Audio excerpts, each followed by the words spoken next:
Hello दोस्तों, welcome to NB institute and research centre. मैं हूं डॉक्टर आर जे यादव। आज हम आप लोगों को कुछ बीमारी के डायग्नोसिस के बारे में बताने जा रहे हैं। एक ऐसी बीमारी, और बीमारियां तो लोग समझ लेते हैं कि उसमें व्यक्ति होश में रहता है, उसका साइन और सिम्टम समझने में उससे आसानी होती है। लेकिन कुछ बीमारियां ऐसी होती हैं जैसे पेशेंट बेहोश होकर आया हो। बेहोश पेशेंट को आए तो हम उसे क्या डायग्नोसिस करेंगे? ये अक्सर छोटे डॉक्टरों से लेकर बड़े डॉक्टर, हर डॉक्टर के पास इस तरह केस आता है। अगर ओपीडी में बैठे हैं, आप ओपीडी में बैठे हैं या हॉस्पिटल में बैठे हैं या रात के कंडीशन में इस तरह केस आता है, तो बाकी डिपार्टमेंट के केस को लोग समझने में आसान समझते हैं, बट न्यूरोलॉजी सबको बहुत जटिल लगती है। लेकिन केस कोई भी हो सकता है। स्टार्टिंग में वो एक जनरल डॉक्टर के पास ही जाता है सिस्टम को लेकर के। तो हम एक डायग्नोसिस, न्यूरो के डायग्नोसिस को समझाने की कोशिश कर रहे हैं। आप इसे समझिए। हमारा टॉपिक है आज अल्टर्ड सेंसोरियम। क्या टॉपिक है? अल्टर्ड सेंसोरियम का। अल्टर्ड सेंसोरियम, जिसको सेंस नहीं हो, बेहोशी में हो, होश ना हो उसको, इस पोजीशन को हम क्या कहते हैं? Altered sensorium. सेंसोरियम मतलब सेंस से सवाल है इसमें। जैसे मेरा सेंस यहाँ ओके है तो हमारा रेगुलर सेंसोरियम है, और जिसका सेंस सही से नहीं है, होश में नहीं है, वो किस में आएगा? Altered sensorium. जैसे ही कोई पेशेंट आपके यहाँ, आपके चैम्बर में आता है और बेहोश होकर आता है, तो पहले डायग्नोसिस आप क्या करेंगे? पहले डायग्नोसिस प्रोविजनल डायग्नोसिस को बोलते हैं। क्या कहेंगे? अल्टर्ड सेंसोरियम लिखेंगे। अब अल्टर्ड सेंसोरियम में हम कुछ साइन देखेंगे। क्या क्या साइन देखेंगे? वो साइन मैं आपको बता रहा हूँ। पहला कंडीशन है, यहाँ दिखाया गया है, पहला है ड्राउजी। क्या है? Drowsy. Drowsy means as sleepy condition. Drowsy means sleepy condition. Patient सोने की अवस्था में है, हाँ, उसको थोड़ा सा स्टिमुलेशन देते हैं तो आँख खोल देता है, लेकिन उसके बाद फिर वो सो जाता है, जैसे लगता है पूरा ज़्यादा निद्रा उस पर भारी है। तो इस कंडीशन को क्या बोलते हैं? ड्राउजी। ड्राउजी माने स्लीपी। आप थोड़ा से भी उसको अगर हलचल दे रहे हैं, थोड़ा सा भी स्टिमुलेशन दे रहे हैं, तो अपना आँख खोल दे रहा है, तो इस कंडीशन को क्या बोलते हैं? ड्राउजी। पहला साइन हमारा क्या है? मरीज को देखेंगे तो पहले क्या कंडीशन देखेंगे? ड्राउजी है, क्या है। सेकंड कंडीशन है कन्फ्यूजन और डिलेरियम। सेकंड टॉपिक हमारी क्या है? कन्फ्यूजन। साइन की सेकंड टॉपिक हमारी है कन्फ्यूजन और डिलेरियम। कन्फ्यूजन और डिलेरियम में क्या होता है पेशेंट को? पेशेंट मूर्छित अवस्था में है, कभी अपना हाथ खींचता है, कभी अपना पैर खींचता है, कभी गिरने की कोशिश करता है या कभी अपना नुकसान करने की कोशिश करता है। इस पोजीशन को क्या बोलते हैं? कन्फ्यूजन या डिलेरियम। बोलेगा नहीं ना? कन्फ्यूजन और डिलेरियम को, कन्फ्यूजन डिलेरियम समझ जाइए कि वो पेशेंट हाथ पैर खींच रहा है, कपड़े खींच रहा है, गिरने पड़ने की कोशिश कर रहा है, तो ऐसी कंडीशन को क्या कहते हैं? कन्फ्यूजन या डिलेरियम। तीसरी साइन हमारी क्या दिखती है? स्टूपरस। तीसरी साइन क्या है? स्टूपरस। स्टूपरस में मरीज कैसा होगा तो ड्राउजी कंडीशन में, निद्रा ही कंडीशन होगा, मूर्छित कंडीशन होगा, निद्रा कंडीशन होगा, लेकिन ड्राउजी का तीसरा स्टेप है, इसमें बहुत अधिक स्टिमुलेशन अगर हम मरीज को देते हैं तब वो आँख खोलता है। क्या करते हैं? बहुत अधिक हम उसको जो है टॉर्चर करते हैं या बहुत अधिक हम स्टिमुलेशन देते हैं तब वो आँख खोलता है। इस कंडीशन को हम क्या कहते हैं? स्टूपरस। ड्राउजी में हल्का सा ही स्टिमुलेशन देते हैं, वो आँख खोल लेता है। कन्फ्यूजन डिलेरियम में मरीज आँख बंद किए हुए है, कभी हाथ खींचता है, कभी पैर खींचता है, कभी अपने नुकसान करने की कोशिश करता है, वो कन्फ्यूजन और डिलेरियम कंडीशन हो गया। तीसरा का हमारा कंडीशन क्या है? स्टूपरस। मरीज को बहुत अधिक स्टिमुलेशन देने के बाद वो आँख खोलता है, वो है स्टूपरस। चौथा कोमा, आप समझ रहे हैं, इसमें होश ही नहीं आएगा उसको। ये हमारे साइन हुए किसके? अल्टर्ड सेंसोरियम के। जैसे अल्टर्ड सेंसोरियम पेशेंट आता है तो आप ये साइन को देखेंगे। किसका? साइन ड्राउजी, कन्फ्यूजन, डिलेरियम, स्टूपरस और कोमा। ये हमारा साइन हुआ। अब यहाँ पेशेंट आया तो हम इसको नेक्स्ट प्रोविजनल डायग्नोसिस क्या लिखेंगे? इंसिफेलोपैथी। क्या लिखेंगे? इंसिफेलोपैथी। इंसिफेलोपैथी मतलब पेशेंट कॉन्शियस नहीं है, बेहोशी में है। इस कंडीशन में हो सकता है ब्रेन में कोई डिस्फंक्शन हुआ हो या कोई भाग डैमेज हुआ हो। बेहोशी आने की कंडीशन क्या होगा?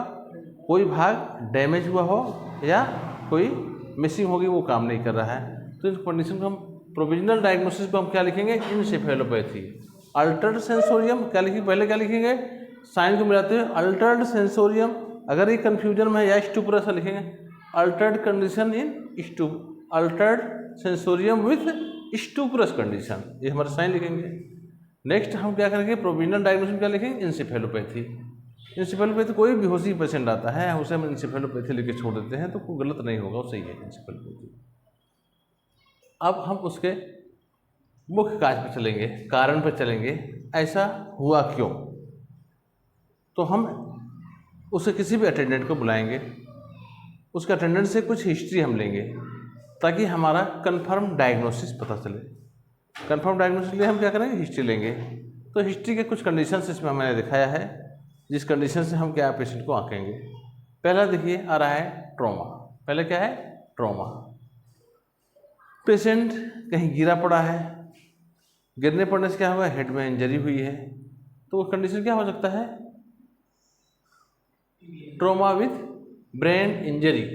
ट्रॉमा विथ ब्रेन इंजरी, इसको हम TBI शॉर्ट फॉर्म में क्या कहते हैं, TBI। उसके अटेंडेंस बोले वही बाइक से गिरा था या पेड़ से गिरा था, कहीं गिरा था, तब से इसका सेंस नहीं आ रहा है, तो ऐसी कंडीशन में क्या बोलेंगे, ट्रोमेटिक ब्रेन इंजरी। समझ में। सेकेंड काज क्या हो सकता है, सेकेंड काज में क्या होगा, सबसे बड़ा कारण उसके फीवर का होगा। मरीज लंबे समय से फीवर से ग्रसित रहा, इन्फेक्शियस कंडीशन सेकंड कारण होगा। अगर उसे चोट नहीं लगा होगा, दूसरा कारण क्या होगा, इन्फेक्शन होगा। इन्फेक्शन का सिम्टम ही होता है फीवर आना, बुखार आना। अगर मरीज को एक लंबे समय से फीवर आ रहा है, आते आते वो बेहोशी कंडीशन में आ गया, तो हम क्या मानेंगे, इन्फेक्टिव। इन्फेक्टिव में सबसे बड़ा कारण क्या होता है, फीवर का आना। लंबे समय से फीवर का आने के बाद पेशेंट बेहोशी कंडीशन में आ रहा है, तो हम इसे इन्फेक्शियस कहेंगे। इन्फेक्शियस में कई कंडीशंस होते हैं, जैसे इंसेफ्लाइटिस। इंसेफ्लाइटिस मतलब ब्रेन के अंदर में सूजन आना। ब्रेन के अंदर जो पार्ट होता है, मुख्य पार्ट होता है, उसमें सूजन आना, इसको हम इंसेफ्लाइटिस कहते हैं। इसका भी हिस्ट्री बुखार से ही होता है। सेकेंड हिस्ट्री होती है मेनिंजाइटिस। जो मेनिंजिस का लेयर होता है, ब्रेन के एक लेयर होता है, ब्रेन के ऊपरी लेयर जो होता है, जिसको मेनिंजिस बोलते हैं, उसमें अगर सूजन आती है उसे मेनिंजाइटिस कहते हैं, वो भी इन्फेक्शन का कारण होता है। तीसरा का कारण इसमें होता है सेरेब्रल मलेरिया का, ये भी बेहोशी का कंडीशन में रहता है, फीवर आना और उसमें बेहोशी कंडीशन पेशेंट जाते हैं। और तीसरा का होता है ब्रेन एब्सेस का। अगर पेशेंट को ब्रेन एब्सेस है तो भी वो बेहोशी कंडीशन में जा सकता है। तो ये हमारे इन्फेक्टिव कारण हुए। अगर पेशेंट को ट्रॉमा नहीं हुआ तो दूसरा कारण क्या होगा, इन्फेक्टिव। इन्फेक्टिव कारण में हमेशा बॉडी में फीवर का आना होता है। इन्फेक्शन का बॉडी का एक संकेतक होता है, बुखार आना एक संकेत है कि आपके बॉडी में कोई इन्फेक्शन चल रहा है। तो देखिए इंसेफ्लाइटिस और मेनिंजाइटिस दोनों को हम कैसे भापेंगे, इंसेफ्लाइटिस है कि मेनिंजाइटिस है। इंसेफ्लाइटिस में चूंकि ब्रेन का सारे आर्गन इन्वॉल्व हो रहे हैं, अगर पेशेंट को इंसेफ्लाइटिस होता है तो झटके जैसा, मिर्गी जैसा लक्षण आना होगा फीवर के साथ साथ, तो हम समझ जाएंगे वो क्या है, इंसेफ्लाइटिस। मेनिंजाइटिस में क्या होगा, फीवर आएगा, सर में दर्द होगा, लेकिन इसमें झटके जैसा कंडीशंस नहीं आएगा मेनिंजाइटिस कंडीशन में। लेकिन इंसेफ्लाइटिस क्या आएगा, झटके दौरे जैसे लक्षण लेंगे। वही इंसेफ्लाइटिस और मेनिंजाइटिस को डिफरेंट करता है। तो सर कहता है ब्रेन, आप कहेंगे सेरेब्रल मलेरिया और ब्रेन एब्सेस से क्या कंडीशन हो सकता है। ब्रेन एब्सेस में क्या हो सकता है, ब्रेन एब्सेस से कोई पार्ट डिस्टर्ब होगा, वहाँ नर्व सप्लाई नहीं होगी, ऐसे पेशेंट को क्या होगा, लकवे जैसा शिकायत हो जाएगी। कैसा हो गया, लकवे जैसा शिकायत हो जाएगी।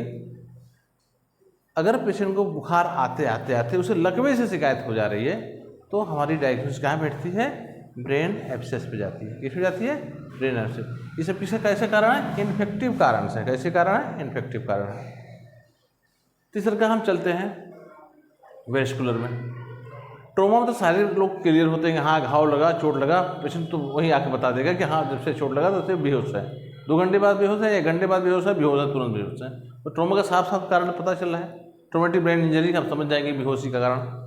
सेकेंड में इन्फेक्शन के कारण आ रहा है, तो उसमें फीवर का लक्षण होगा, एक लंबे समय से पेशेंट फीवर से ग्रसित है और एकाएक उसको बेहोशी में चला जा रहा है। तो हम बेहोशी के कंडीशन में इंसेफ्लाइटिस, मेनिंजाइटिस और सेरेब्रल मलेरिया और ब्रेन एब्सेस का जिक्र कर दिए।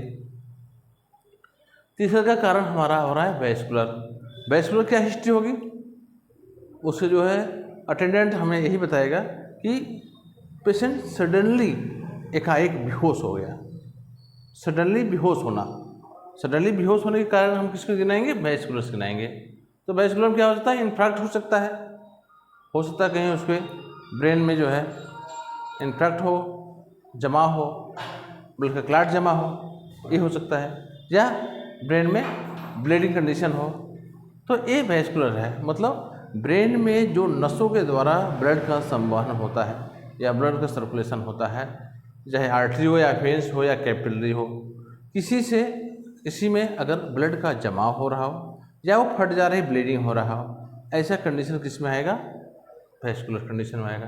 ऐसे पेशेंट को ऐसे मरीज का लक्षण क्या होगा? एकाएक होगा, उसमें 2-4 दिन की हिस्ट्री नहीं होगी, सडनली एकाएक होगा, तो हम समझ जाएंगे वो वेस्कुलर कंडीशन होगा।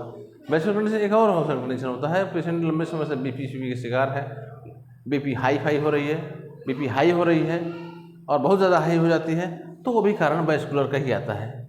तो हाई होने पर ही इन्फेक्ट या ब्लीडिंग हो सकता है, दूसरा कोई कारण नहीं होगा। तो ये हमारा तीसरा कारण क्या रहा है? वेस्कुलर का। अब इतने मुख्य कारण हमने बताएं। चौथा मेन कारण, एक और कारण है, इसको हम मेटाबॉलिज्म कहेंगे। अगर ये तीनों कारण पेशेंट पे नहीं मैच कर रहे हैं तो हम कहाँ जाएंगे? चौथे कारण पे।